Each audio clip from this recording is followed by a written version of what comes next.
नमस्कार फ्रेंड्स, मु स्वप्ना आपण माननकु स्वागत करुछि ओडिया हेल्थ केयर को।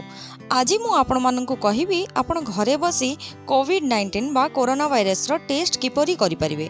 एबे कोरोना वायरस केते उग्र रूप धारण करि गलानी आपण ताहा जानिचंती। मु आपणको किछि कहिबा दरकार नाही।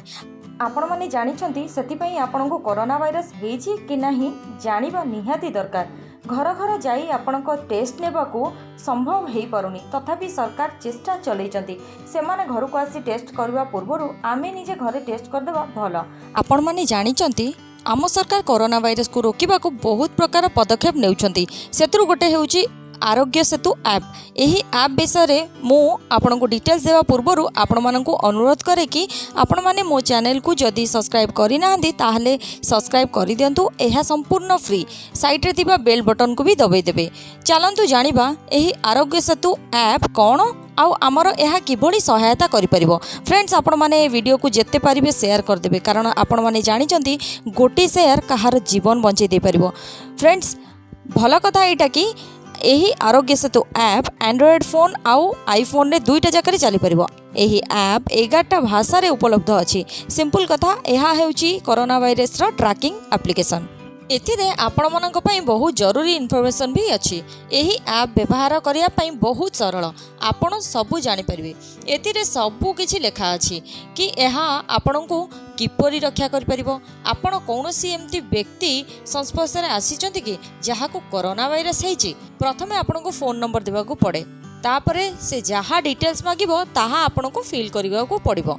आउ एमिति किछि भी लेखा थिबो कि आपणकर ऑक्युपेशन कोन, माने आपण कोन करंती, आउ आपणको ट्रैवल हिस्ट्री पचारिबो। जेमति कि आपण एई 14 दिन भितरे बाहर कोठी जाइचंती कि, माने आपणकर इंटरनेशनल ट्रैवल हिस्ट्री भी अछि कि। तापरे आपण को एतिकी रे जणा पड़ जिवो आपण कोरोना वायरस रे इन्फेक्टेड अछंती कि नाही। आउ एठार हमकु सेल्फ असिस्टेंट टोल मिले, जेउथरे आपण जानि परिबे वर्तमान स्थिति कोन।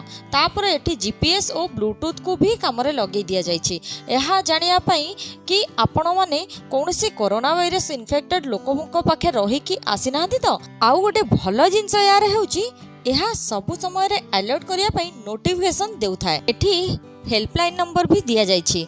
जेउ स्टेट रे आपण अछंती सेही स्टेट रो हेल्पलाइन नंबर को कॉल करी आपण सहाय्य नै परिबे। एहा परे एठी officially information ministry of health तरफ रो भी मिलि जिवो। फ्रेंड्स, एही ऐप द्वारा आपण बहुत भलरे कोरोना वायरस को जानि परिबे। को जिंस करिबा दरकार आ को जिंस करिबा दरकार नै सब एठी जानि परिबे। तापरे एहार तळे देखिबे ट्वीट करा जाइछि, ताहाको आपण शेयर भी कर परिबे। फ्रेंड्स, यही आरोग्य सेतु रे आपन को सठिक इन्फॉर्मेशन मिल जिवो। गोटे भल कथा होछि कि आपन को यह ट्रैक करिवो, जहा फल रे आपन सपोज मार्केट को परिबा किनिबा को जाउचंती, जदि आपन का आखा पाखे रे के कोरोना इन्फेक्टेड लोक अछंती, ताहले यही ऐप आपन को नोटिफिकेशन जरिया रे अलर्ट करि देबो। फ्रेंड्स, एथिरे आपनकर बहुत फायदा हेबो। प्लीज एहा को एबे ही डाउनलोड करंतु आउ फ्रेंड्स मानक सहित शेयर कर दियंतु। फ्रेंड्स, मु यार लिंक डिस्क्रिप्शन रे दे देउछि, आपण सेठी की जाई डाउनलोड कर परिबे। मु चाहुनी आपण कोनोसी फेक ऐप डाउनलोड करी असुविधा रे पड़ंतु। सबुठु भल कथा होची प्ले स्टोर रे यार रेटिंग बहुत भल अछि। फ्रेंड्स, लास्ट रे गोटे कथा आपण माननकु कहि रखुची, घरे रुहंतु, सुरक्षित रुहंतु। एबे देश को हमर बहुत जरूरत अछि। प्लीज सहयोग करंतु। जीवन रहिले बहुत किछि करि परिबे। एही ऐप विषय रे समस्त को जनातु। जदि मोर ये वीडियोटी आपण मानकु भल लागिला ताहाले एहाकु लाइक करदेबे, शेयर करदेबे, आउ सब्सक्राइब करी साइडे थिबा घंटीटी को दबाई देबे। आउ हाँ, कमेंट करिया को बिल्कुल भूलिबेनी फ्रेंड्स। आउ जदि आपनको हेल्थ रिलेटेड किछि भी टॉपिक ऊपर वीडियो दरकार ताहाले प्लीज मते कमेंट करी जणेबे। रहिली, नमस्कार।